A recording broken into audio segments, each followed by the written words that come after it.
kajian kita pagi ini adalah 11 pintu setan. Selama ini kita tahu pintu rumah sakit, pintu gerbang, nah gini pintu setan.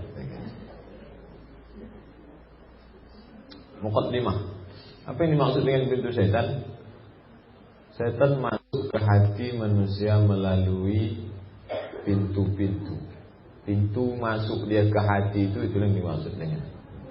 Ini dia masuk ke hati. Jadi kalau ada orang yang pergi ke tempat maksiat, itu yang digoda bukan kakinya, tapi hatinya. Kalau ada orang yang lidahnya membicarakan aib orang lain, itu yang digoda bukan lidahnya, tapi hatinya. Kenapa? Karena yang menggerakkan seluruh anggota tubuh hati. Bisakah dia masuk ke dalam kalau pintu itu ditutup? Menurut teori ini 11 ini bukan saya mengumpulkan. Imam Al-Ghazali dalam kitab Ihya Ulumuddin. Jadi menurut beliau ada 11 pintu dia masuk ke dalam hati manusia. Setan mengetahui titik-titik lemah. Dia tahu dari mana dia mesti masuk ke dalam, mana celah-celah untuk masuk ke dalam, dia tahu. Cara menjaga diri dari setan adalah dengan cara mengetahui pintu tersebut dan menutupnya rapat. Jadi Al-Ghazali mencontohkan orang yang tidak menutup pintu itu dengan rapat, lalu dia usir pakai a'udzubillah, tak mempan. Kenapa? Karena dia masuk ke dalam. Masuk ke dalam. Mulutnya mengucapkan a'udzubillah, mulutnya membaca ayat kursi, tidak bisa. Kenapa? Karena dia sempat masuk ke dalam. Setan itu sudah bersemayam. Kalau setan masuk ke hati manusia, maka pandangannya akan menjadi pandangan setan, telinganya telinga setan, pikirannya pikiran setan, pikiran kotor, pikiran setan. Ketika sudah menjadi mata setan, telinga setan, pikiran setan, lalu berusaha mengusir setan, ya tak bisa. Masa setan mengusir setan? Tak bisa. Dia hanya bisa diusir ketika pintu-pintu ini ditutup. Jadi Al-Ghazali paham betul tentang masalah ini. Kenapa? Karena Al-Ghazali ini dia banyak menyelami masalah hati manusia. Dia seorang sufi, seorang ulama tasawuf. Jadi menurut teori beliau bahwa setan itu masuk ke dalam hati manusia melewat celah-celah pintu ini. Kalau ini ditutup, dia tak masuk ke dalam. Hati diumpamakan Al-Ghazali seperti benteng. Jadi ini kota, lalu kota ini dikelilingi benteng. Kalau benteng ini pintunya tertutup rapat, dia masuk, tak akan mungkin musuh masuk ke dalam benteng. Kenapa? Pintu tertutup rapat. Tapi kalau sampai benteng tidak dijaga, ada pintunya yang lupa dikunci atau memang tak tertutup, maka masuk musuh ke dalam. Kalau sudah masuk musuh ke dalam, itu sulit. Kenapa? Karena dia sudah merasuk ke dalam celah-celah pintu-pintu setan masuk ke dalam hati. Itulah yang 11 itu. Tapi menurut Al-Ghazali bukan 11, banyak sekali, ratusan. Tapi yang besar-besar, yang kalau ditutup yang ini, insya Allah yang lain tertutup. Maka menurut Al-Ghazali 11. Apa saja pintu setan masuk ke dalam? Yang pertama marah. Marah itu bukan dari setan. Marah itu dari kita. Ketika kita marah, di situ setan masuk. Orang kalau sudah marah, dia lupa ayat, dia lupa hadis. Dia lupa kalau dia paham, dia lupa dia mengerti. Ketika orang marah, di situ baru setan masuk. Jadi tak selamanya juga setan ini salah kalau menurut teori ini. Jangan sikit-sikit setan itu disalahkan, sikit-sikit salah. Setan itu pun kalaulah bisa dia bicara dengan kita, dia komplain juga. Iya, sering sekali setan itu dijadikan kambing hitam. Dikit-dikit salah, sedikit-dikit salah. Padahal setan itu memang bersalah, tapi tidaklah sebanyak yang kita tuduhkan. Kasihan juga kadang sama setan. Jadi kalau menurut Al-Ghazali, marah dulu kita, baru setan masuk. Bukan setan itu membuat kita marah, enggak. Ketika orang marah, dia kehilangan kontrol. Ketika hilang kontrol, di situ setan baru masuk. Jadi marah itu menurut Al-Ghazali seperti bius. Kalau udah cerita bius, bapak dan ibu lebih paham. Karena lebih banyak bersentuhan dengan jarum bius daripada saya. Kalau orang sudah kena bius, dia lupa, kehilangan kontrol. Begitulah orang marah. Bapak ibu pernah marah, ketika marah lalu badan terasa ringan. Semua sumpah serapah, bukan hanya binatang, kebun binatang keluar. Semua diucapkan. Setelah itu sadar, kehilangan, waktu biusnya hilang baru sadar. Astagfirullahaladzim. Menyesal saya Pak Ustaz. Apalagi menyesal, hati orang udah hancur berderai. Kalau batu, kayu patah bisa disambung. Tapi kalau sudah hati manusia luka karena mulut kita susah. Walaupun kita minta maaf, setiap ketemu dengan kita 100 kebaikan kita, sekali kita sumpah serapah, yang 99 dia tak ingat. Yang dia ingat, dulu ibu itu kasar sekali cakapnya dengan saya. Yang baik-baik dia tak ingat. Oleh sebab itu sebelum keluar, kita ingat dulu. Tapi biasa orang kalau sudah kena bius ini, bius marah, lupa semua. Hilang ayat, hilang marah. Makanya kata Nabi, laisa syadidu bisur'ah. Orang yang kuat bukan orang yang menang bergulat. Di Makkah dulu ada namanya pasar Ukaz. Tiap tahun dibuat, ada lomba menulis syair, ada lomba bergulat. Lalu ada yang menang gulat itu dipuji, hebat si anu menang gulat. Apa kata Nabi? Laisa syadidu bisur'ah. Orang yang kuat bukan yang menang gulat itu. Yang menang gulat itu bukan orang yang kuat, itu fisiknya. Orang yang kuat kata Nabi, man yamlik nafsahu indal ghadab. Orang yang mampu mengendalikan dirinya waktu marah. Kenapa? Karena ketika marah dia mampu mengendalikan dirinya, dia mampu melawan setan. Melawan pegulat mudah, tapi melawan setan itu banyak orang yang tak mampu. Mengapa Nabi katakan orang yang mampu menahan marah dia paling kuat, kalah pegulat? Karena ketika itu dia mampu melawan setan. Oleh sebab itu jangan sampai kita marah. Ketika kita marah, situ setan masuk. Makanya dalam hadis diajarkan kalau kita marah sedang berdiri suruh duduk. Kalau kita sedang marah cepat berwudu. Datang sudah mulai mau marah, wudu. Dan kita hindari sebab-sebab yang membuat kita marah. Nah, kita sadar bahwa diri kita pemarah. Lalu kita, apa sebab saya marah? Saya biasa kalau mengajar tatap muka pertama saya sampaikan. Saya minta kerjasama, kita akan ada 16 tatap muka, potong pertemuan pertama, potong mid semester, potong akhir semester. Kalau kalian sedang tak mood, jangan masuk kelas. Kalau terlambat 15 menit, tak usah masuk. Saya tak pernah marah. Oleh sebab itu, jangan. Kalau udah 4 kali tak datang, tak usah masuk ujian. Tahun depan kan masih ada lagi. Jadi di awal kita udah antisipasi. Kita kasih tahu apa yang membuat kita marah. Ketika marah itu datang, langsung kita ingat. Fa'idha fa'alu fahishatan. Ketika orang melakukan perbuatan maksiat, marah bagian dari perbuatan itu, zakarullah, langsung ingat Allah. Astagfirullahaladzim. Astagfirullah itu untuk mengerem. Jangan rem diinjak, gas diinjak juga. Seringkali kita salah. Astagfirullahnya jalan, sumpah serapahnya jalan. Tidak, kalau kita marah, maka kita istighfar, kita berwudu, dipadamkan api gejolak marah. Yang kata Nabi dari jilatan api neraka. Maka dipadamkan dia dengan wudu. Kita berwudu. Nah itu. Jadi orang ketika marah dia seperti terkena bius. Dia lupa. Setelah biusnya hilang, baru dia ingat. Baru dia menyesal. Baru menetes air mata. Apalagi nasi sudah jadi bubur. Tak ada lagi bisa diperbaiki. Nah, oleh sebab itu, sebelum marah, kita kenali diri kita. Halakam ru'un lam ya'rif qadrahu. Celaka orang yang tak kenal dirinya. Kita kenali diri kita. Apakah kita ini orang yang model cepat marah? Apa yang membuat kita marah? Mengapa kita marah? Lalu kita hindari. Andai terjadi, lalu kita lakukan cepat-cepat ingat. Ada istilah bahasa Jawa, eling-eling, cepat ingat. Zikir kepada Allah Subhanahu wa taala. Ketika tentara akal lemah akal, maka tentara setan datang menyerang.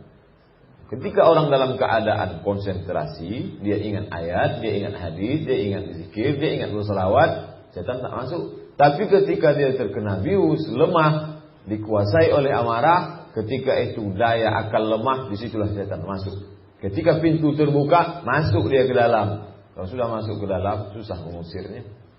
Oleh sebab itu ini teori disampaikan Imam Al-Ghazali. Ketika manusia marah, setan mempermainkannya seperti anak kecil mempermainkan bola.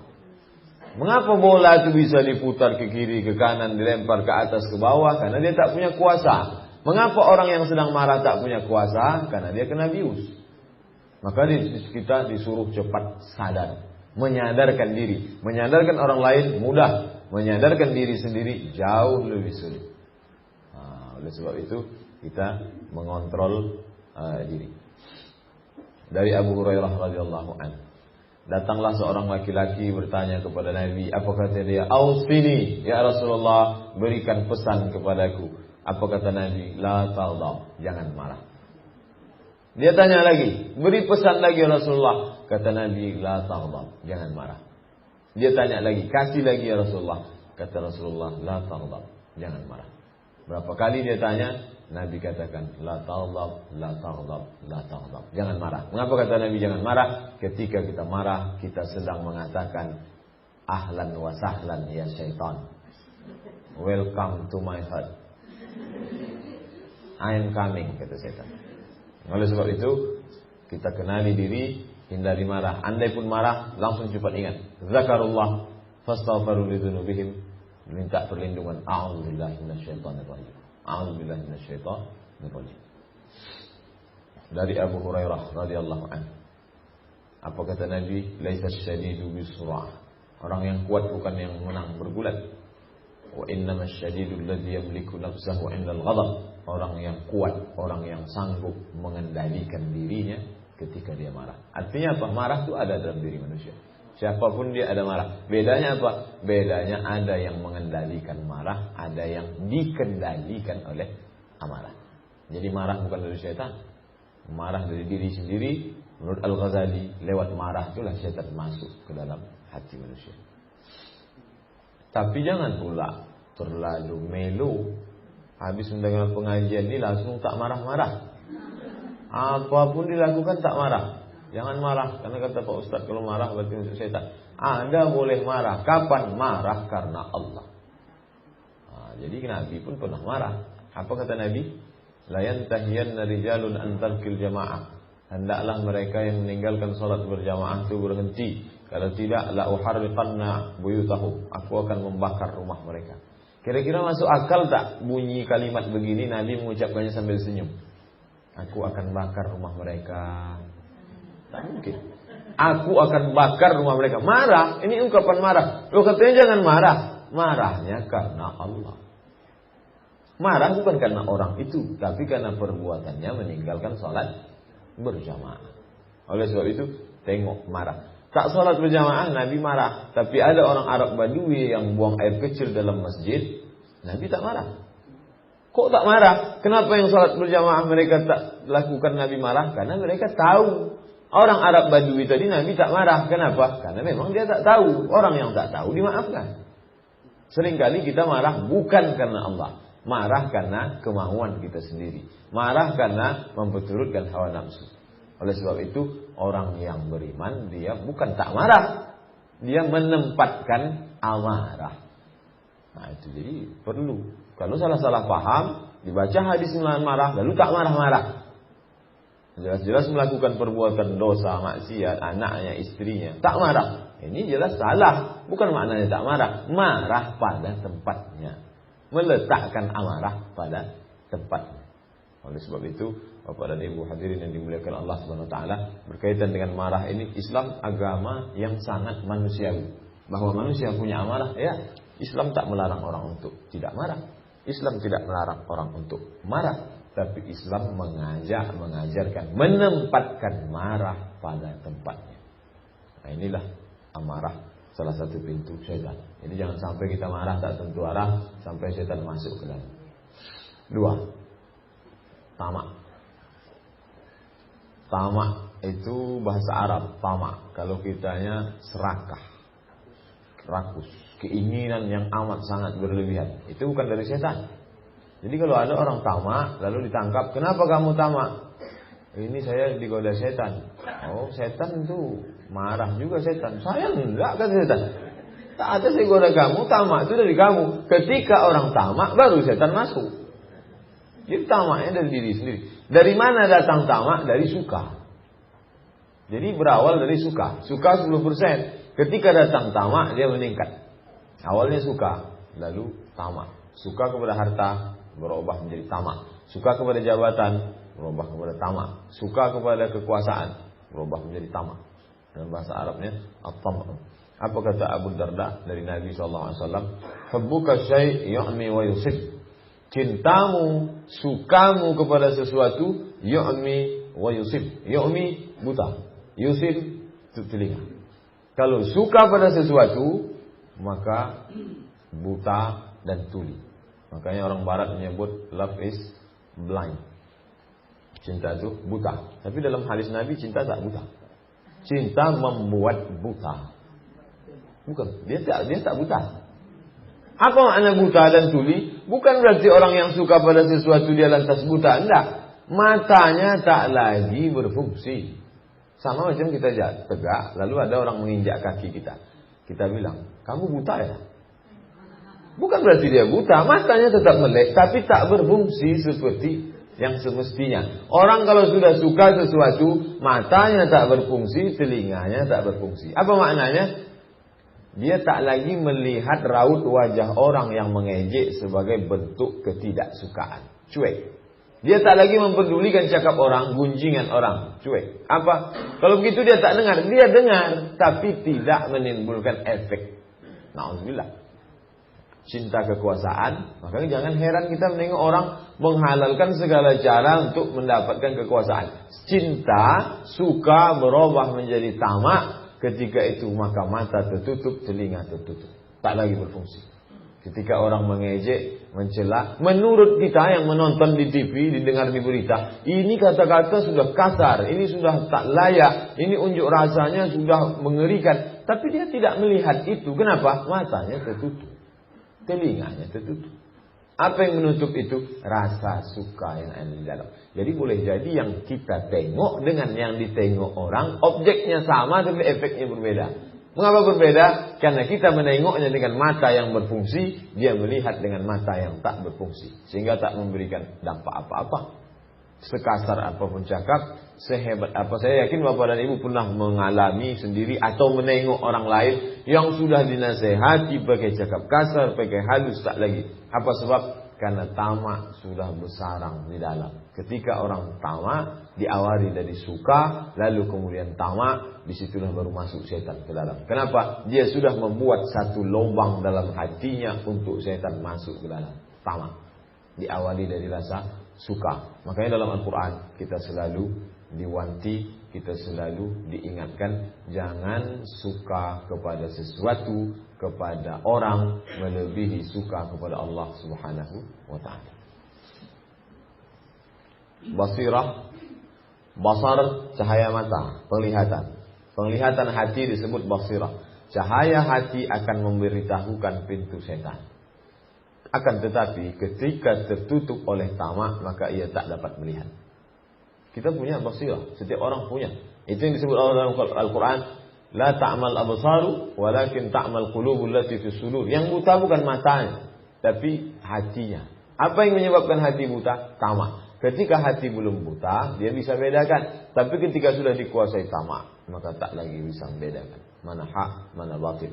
Ketika itu barulah masuk setan. Saat itu setan mendapat kesempatan untuk menghiasi segala sesuatu. Makanya jangan heran ketika menurut kita ini haram, menurut kita ini tak boleh, menurut kita ini dilarang, tapi menurut dia wajar-wajar saja. Yang saya lakukan ini tak salah, saya kan tak ganggu kamu.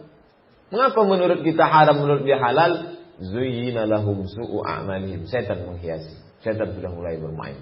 Tapi yang membukakan pintu di awalnya dia. Setan hanya menambah setelah pintu itu terbuka. Menurut Imam Al-Ghazali.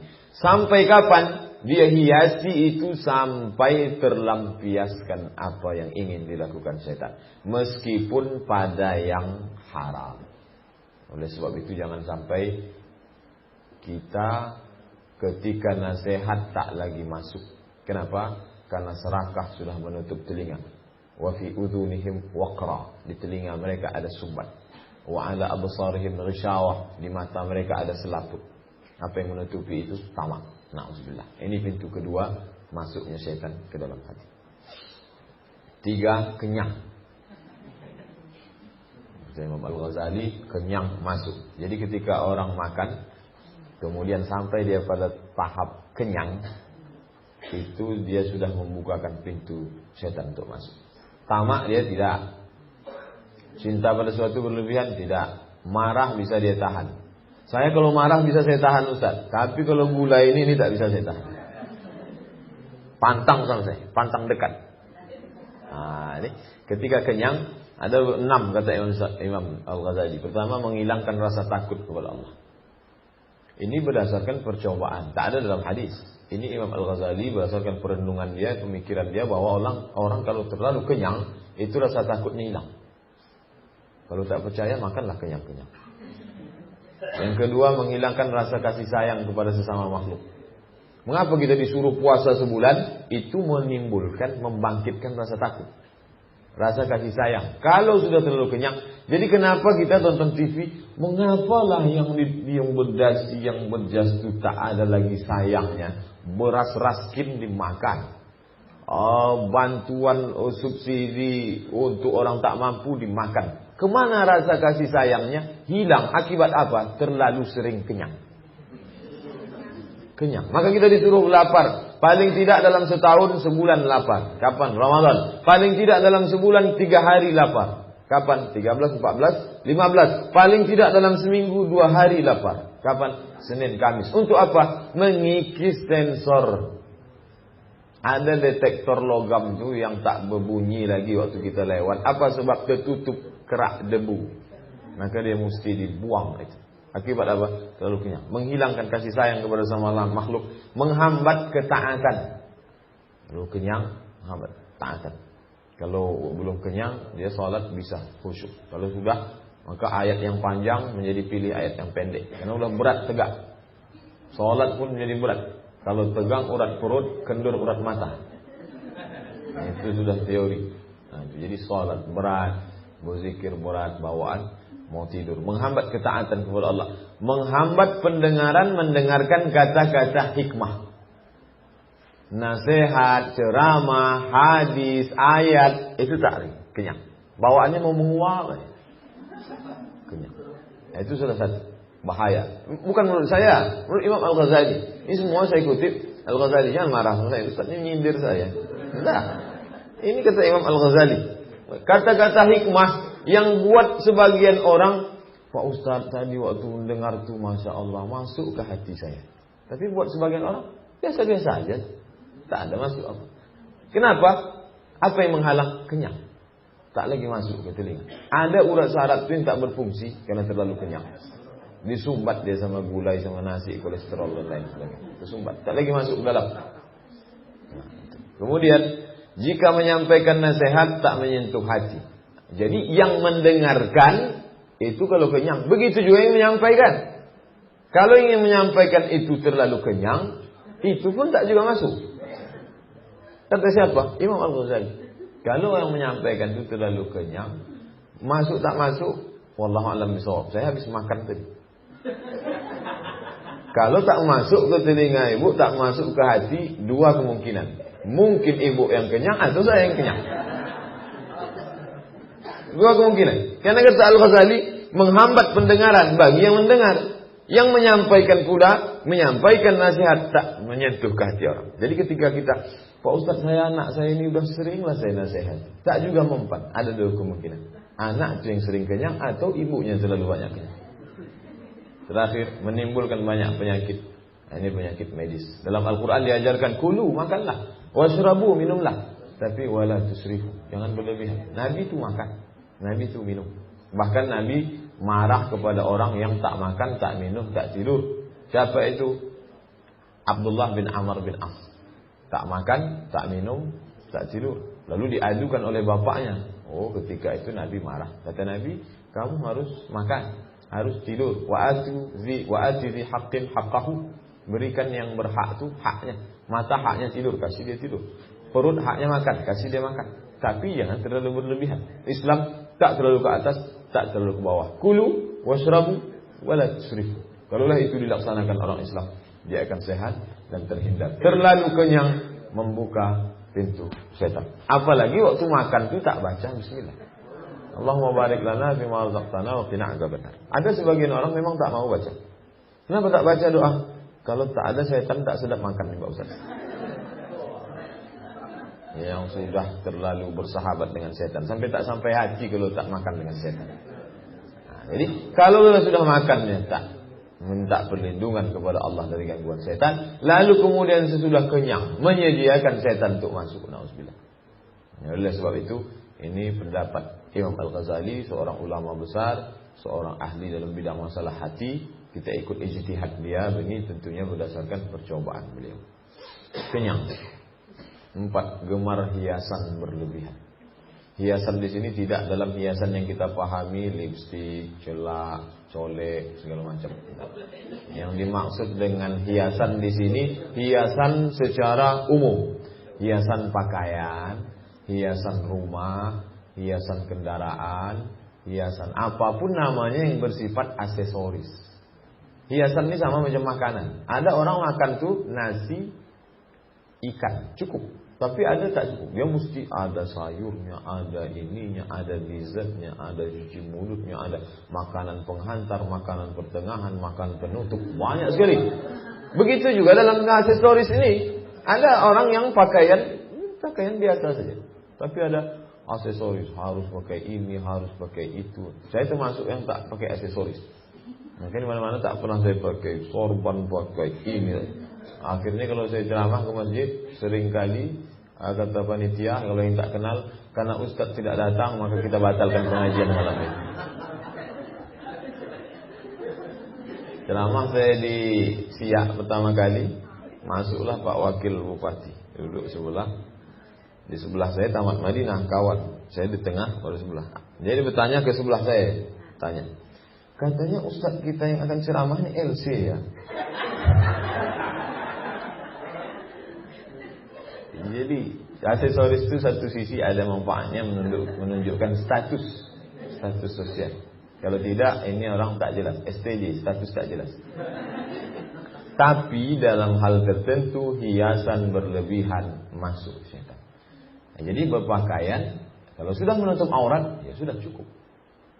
Kemudian dalam hal rumah, kalau sudah cukup menurut standar, ya cukup. Ketika memperturutkan harus ini, harus itu, harus ini, harus itu, yang tidak kewajiban, hanya memperturutkan selera, menurut Al-Ghazali masuk. Jika gemar berhias itu telah menguasai hati, masuk dia ke dalam hati, maka setan menetas dan bertelur di dalamnya.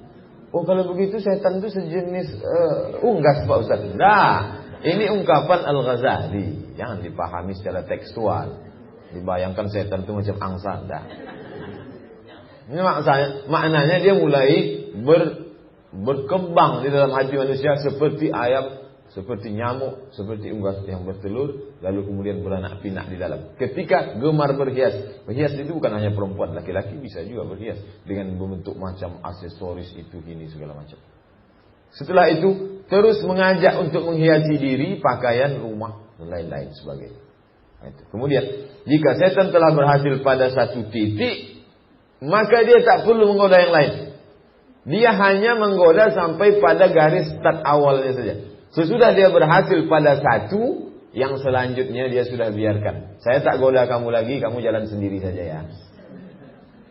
Jadi untuk yang pertama itu, ketika sudah dikuasai hati oleh gemar berhias, lalu datang setan menghiasi pada satu titik, yang selanjutnya ini orang sudah terlatih untuk berbuat sendiri.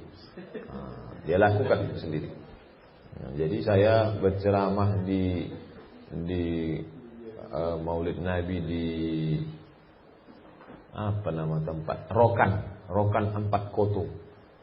Ditanyalah sama panitia, Pak Ustaz ada menyebut ke saya, katanya setan itu pensiun Pak Ustaz. Saya tak tahu itu apa katanya. Katanya pensiun gara-gara perbuatan manusia itu sudah sama seperti setan. Jadi setan tak perlu lagi merasa perlu bekerja, sama perbuatan. Nah, ini salah satu contoh. Ketika dia sudah pada satu titik, 2, 3, 4 selanjutnya dia tak perlu goda lagi. Kenapa? Karena sudah bisa berbuat sendiri. Jika setan telah berhasil pada satu titik, maka ia tak perlu menggoda lagi, karena akan otomatis berjalan sendiri. Jadi jangan salahkan setan. Kalau ketika sudah ini, mau ini, mau ini, mau ini, mau ini, itu setan tak lagi menggoda. Itu kita sudah berbuat sendiri, satu selera dengan selera setan. Sehingga kita tak lagi bisa membedakan apakah ini kita atau setan. 3, akan terus memperturutkan hawa nafsu. Terus. Tak akan ada cukupnya. Terus. Aksesoris, hiasan ini. Terus sampai kapan? sampailah mati datang. Setelah datang Israel, barulah stop di situ. Habislah, berhenti. Jadi jangan heran kita menengok, ini orang kenapa tak puasnya berhias nih? Mengapa tak pernah ada berhenti sampai kematian datang? Yang pertama disuntik, karena udah turun masukkan plastik ke dalam. Nanti habis itu hidung suntik. Kenapa tak selesai? Semua udah disuntik. Sekilo masuk plastik ke dalam badan. Apa yang membuat nih? Langkah pertamanya setan. Tapi selanjutnya kita sudah heran. Kita yang masih sehat heran. Kenapa? Karena mata kita berfungsi, telinga kita berfungsi. Tapi orang yang ini mata sudah tuli, mata sudah buta, telinga sudah tuli, tak lagi ada fungsi.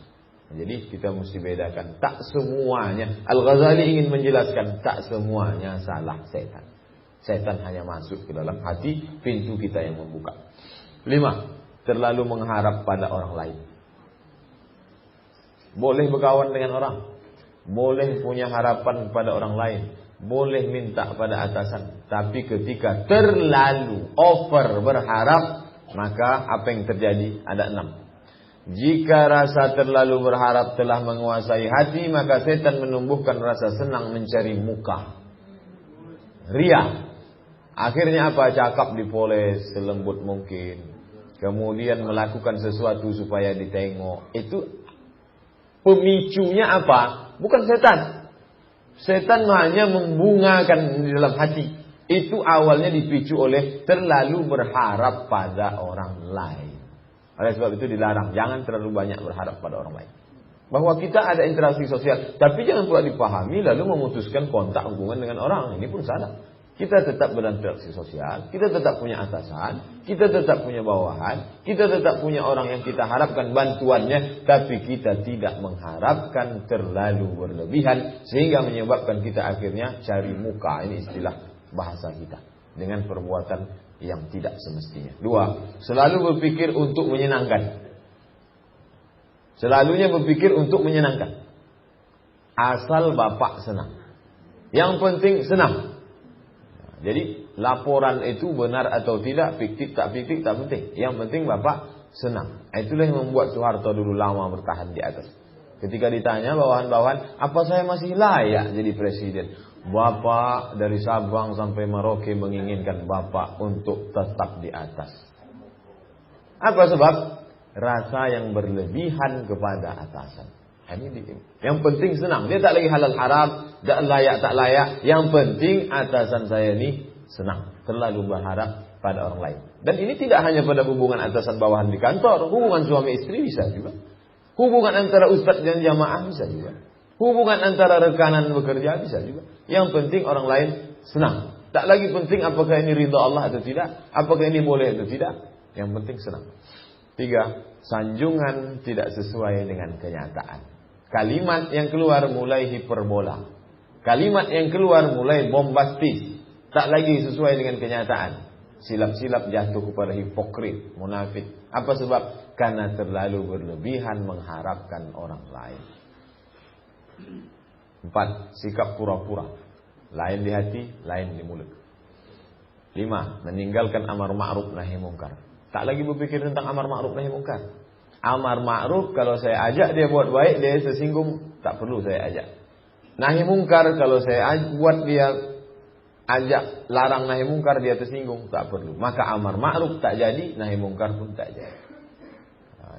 Akibat panitia pun kadang yang mengundang-undang ustaz ini bisa juga. Karena terlalu berharap pada atasan, akhirnya takut atasannya tersinggung, dipesannya, Pak Ustaz nanti jangan singgung-singgung masalah jilbab ya. Ini istri Pak kepala dinas ini belum pakai jilbab lagi. Bisa jadi. Akibat apa? Takut. Ketakutan yang berlebihan. Lebih takut dari atasan daripada takut kepada Allah Subhanahu wa taala. Akhirnya mengesampingkan, menomorduakan Allah Subhanahu wa taala. Ke-6, sampai pada tingkat seolah-olah sembahannya lebih takut kepada yang dituju itu daripada Allah Subhanahu wa taala. Nah, ini terlalu berharap pada orang lain. Tak boleh terlalu berharap. Berharap hanya kepada Allah Subhanahu wa taala. 6. Sikap terburu-buru, sikap tergesa-gesa. Teorinya, amal itu dilakukan setelah paham. Paham itu butuh perenungan. Perenungan itu butuh waktu. Kita mau sholat, kita mesti paham dulu. Paham butuh belajar. Belajar butuh waktu. Setan membisikkan. Pertama kita tergesa-gesa. Itu dari kita. Buru-buru. Setelah buru-buru, lupa, hilang kontrol, masuk setan. Sikap buru-buru, makanya disebut sikap buru-buru membuka pintu setan. Sikap terburu-buru menghalangi kematangan berpikir. Apapun namanya, dalam tubuh kita ini dia butuh waktu. Salah satu yang butuh waktu adalah proses berpikir otak. Ketika kita buru-buru, otak tak berpikir, maka jatuh dalam kesalahan. Ketika itu setan masuk. Kesempatan setan memasukkan kejahatan tanpa disadari ketika buru-buru. Maka kita dituntut untuk tidak melakukan sesuatu secara tergesa-gesa. 7. Harta kekayaan. Tapi tidak harta kekayaan titik. Harta kekayaan ini terbagi dua. Ada harta kekayaan yang mendekatkan diri kepada Allah. Ada orang yang dengan harta kekayaannya dia membangun rumah dalam surga, bangun masjid. Ada orang yang dengan harta kekayaannya mengalir, menetes ke dalam kuburnya, sedekah jariah. Ada orang yang dengan harta kekayaannya dia membangun naungan di bawah arsy Allah ketika dia bersedekah. Tapi ada harta ini jenis yang kedua, melalaikan. Setiap melebihi takaran maka tempat bertenggernya setan. Seorang menemukan 100 dinar, berjalan dia di jalan, lalu dia tengok ada 100 keping dinar. Apa yang terjadi? Apakah dia bersyukur lalu titik? Setelah dapat 100 dinar maka muncul keinginan bermacam-macam. Akhirnya apa? Yang 100 itu kurang. Sebelumnya tak ada ide untuk itu, ini tak ada. Sebelum dapat 100. Bahkan dia mungkin berpikir, kalau adalah 100 dinar tu rasanya udahlah cukuplah dunia ini. Tapi ketika dapat 100 dinar, mulai lahir muncul pemikiran, ide baru. Ketika dapat, maka yang dia butuhkan lebih daripada itu. Padahal sebelum menemukan 100 dinar, keinginan itu tidak ada. Setiap bertambah pendapatan, maka akan bertambah keinginan. Setiap sesuatu mengundang sesuatu yang lain. Berpikir sesuatu, ingin sesuatu yang lain, berantai terus sampai kapan? Akhirnya terjerumus ke lembah jahanam. Na'udzubillah. Oleh sebab itu, harta kekayaan umat Islam wajib kaya, karena sebagian ibadah itu terlaksana kalau ada harta. Tapi jangan sampai harta itu termasuk kategori yang melalaikan dari Allah Subhanahu wa taala. 8. Bakhil.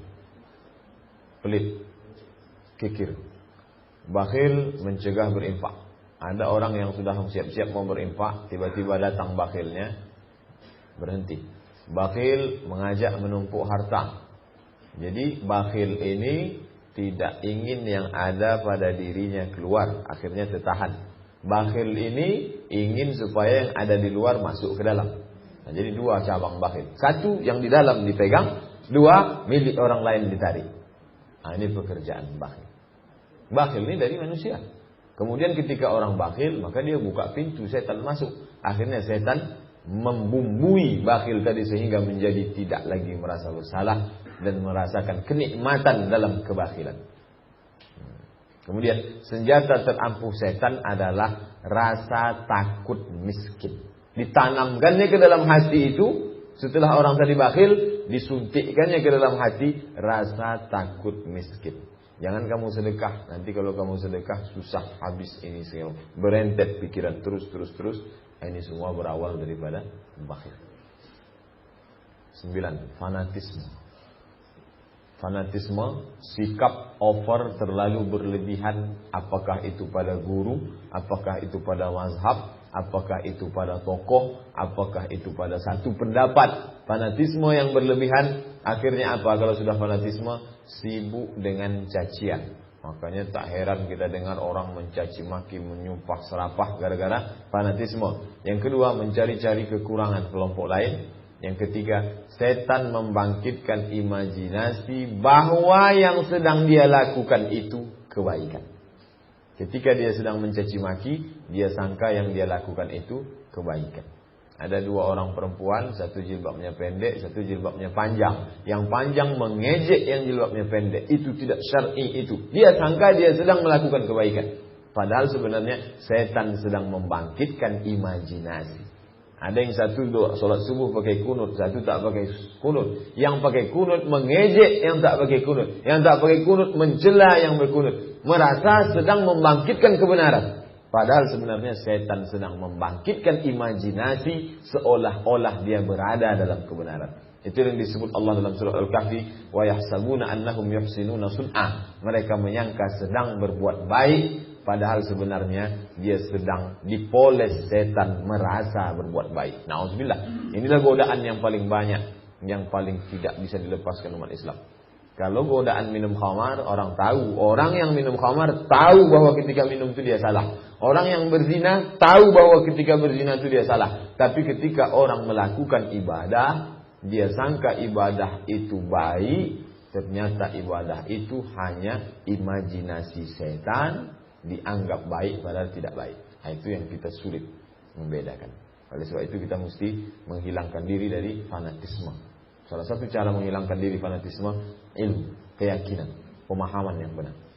10. Berpikir tentang zat Allah. Memikirkan hal-hal yang tak terjangkau akal. Berpikir Allah itu di mana, bentuknya bagaimana, kehidupannya bagaimana. Kita hanya disuruh beriman dengan sifat-sifat Allah. Kalau ditanya Allah itu siapa? Allahu Ahad, Allahu Samad, lam yalid wa lam yulad wa lam yakul lahu kufuwan ahad. Bagaimana Allah? La ta'khudhuhu sinatun wa la naum. Bagaimana Allah? War-Rahmanur Rahimul Malikul Qudusus Salam, Al-Mu'minul Muhaiminul Azizul Jabbar sampai akhir Ar-Rasyidus Sabur. Laisa kamitslihi syai'un wa huwas samiul basir. Kita dikasih Allah akal bukan untuk memikirkan zat Allah, tapi berpikir tentang makhluk ciptaan Allah. Inna fi khalqis samawati, dalam penciptaan langit, wal ardi, dan bumi, waqtilafil laili wan nahar, perputaran siang dan malam, la ayatin, semua itu menjadi ayat, bukti, tanda keberadaan Allah. Tapi ketika orang salah, akal ini dipakai untuk memikirkan zat Allah, maka itu pintu setan masuk. Akhirnya apa? Menimbulkan keraguan dalam agama, menimbulkan khayalan yang tak benar tentang Allah Subhanahu wa taala. Oleh sebab itu para ulama menutup pintu ijtihad, mentakwilkan ayat-ayat mutasyabihat, cukup mengimani sebagaimana apa adanya. Ini sebagian ahlut tafwid. Untuk apa? Menghindari berpikir tentang zat Allah Subhanahu wa taala. Karena akal tak sanggup untuk memikirkannya. 11 terakhir. Su'udzan kepada sesama. Su'udzan datang dari kita, prasangka.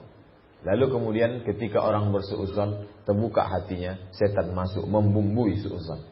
Jadi jangan heran ketika su'udzan pertama terbuka, lalu kemudian orang menikmati su'udzan. Awalnya su'udzan hanya di hati, lalu berubah ke lidah, lalu tertarik berbicara, akhirnya waktu 1 jam tak cukup hanya untuk berprasangka. Makanya di awal itu harus tutup langsung. Ya ayyuhalladzina amanu, hai orang beriman, ijtanibu katsiran minadh-dhann, jauhi prasangka. Ini ungkapan penyair. Wa ainur ridha an kulli aibin kalilah, walakin ainas sukhti tubdil masawaya. Apa maknanya? Rasa suka membuat buta terhadap semua cacat, kebencian menampakkan semua keburukan. Kalau sudah suka, sebesar apapun cacatnya hilang. Kalau sudah benci, sekecil apapun aibnya tampak. Itu sudah hukum alam.